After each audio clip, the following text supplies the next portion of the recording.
Bismillahirrahmanirrahim. Assalamualaikum warahmatullahi wabarakatuh. Dan selamat sejahtera kepada semua pelajar. Untuk kursus ini, kita akan ada dua tugasan berkumpulan. Okey, iaitu tugasan berkumpulan yang pertama dan tugasan berkumpulan yang kedua. Video ini dibuat adalah untuk tugasan berkumpulan yang pertama. Anda perlu menyediakan laporan bertulis. Okey, dan tugasan berkumpulan ini menyumbang 30% daripada keseluruhan penilaian kursus ini. Dan daripada 30% ini, laporan adalah sebanyak 25% dan penilaian rakan sebaya adalah sebanyak 5%. Ringkasan tugasannya adalah tugasan ini memerlukan anda untuk menghasilkan laporan bertulis di dalam bahasa Melayu.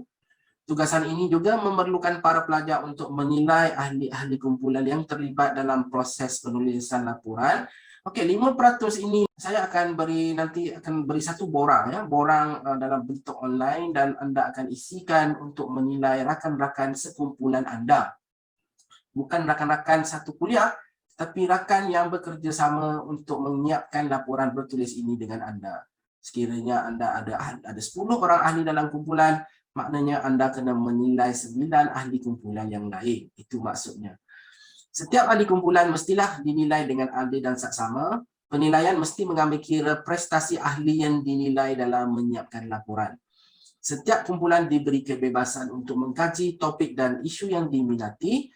Okey, tetapi ia mestilah melibatkan CLO2. Okey, CLO2 ialah menganalisis sistem, tahap perkembangan, kemajuan sosial dan kebudayaan merentas etnik. Jadi anda boleh memilih ataupun anda boleh berbincang di dalam kumpulan anda mengenai tajuk-tajuk yang berkaitan dengan CLO2. Okey, tajuknya adalah bebas ya. Dan sekiranya anda ada kemusykilan mengenai tajuk-tajuk ini, bolehlah berhubung dengan saya. Perbincangan mengenai topik, kaedah dan konteks penyelidikan mestilah dilakukan sebelum memulakan projek. Okey, yang ini anda boleh bincangkan dengan ahli kumpulan anda. Draft awal laporan mesti disertakan sekali di dalam laporan bertulis. Jika perlu, anda hanya perlu letakkan draft laporan awal ini sebagai lampiran. Okey, sebagai lampiran. Nyatakan di situ lampiran. Setiap sumber yang diguna pakai di dalam laporan ini mestilah dinyatakan. Okey, mestilah di-cite. Okey, menggunakan sistem rujukan APA. Sistem rujukan APA ini adalah American Physiological Association.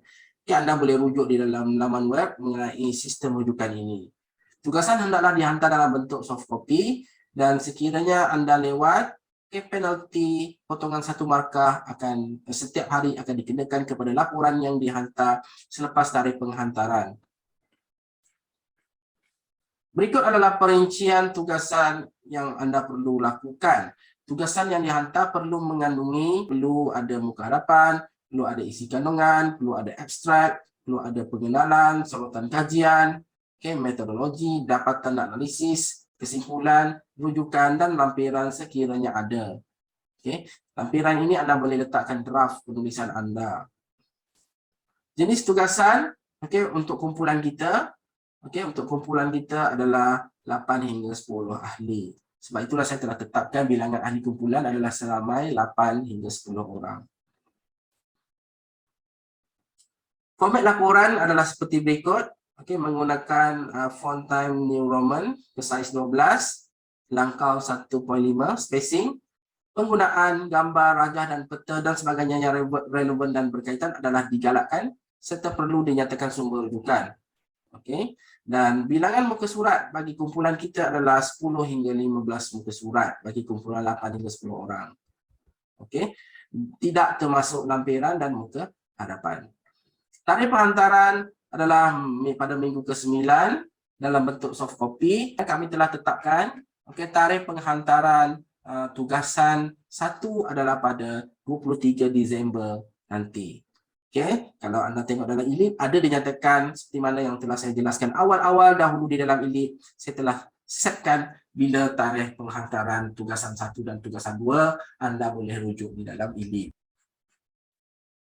Ini adalah cadangan tema untuk tugasan berkumpulan. Dan jika anda lihat dekat sini, ada 9 tema. Kalau anda perasan, 9 tema ini merupakan LU-LU di dalam kursus ini. Namun begitu, Anda tidak boleh menggunakan tema ini sebagai tajuk. Anda perlu banner sendiri tajuk. Anda perlu cipta sendiri tajuk berdasarkan tema-tema yang diberi.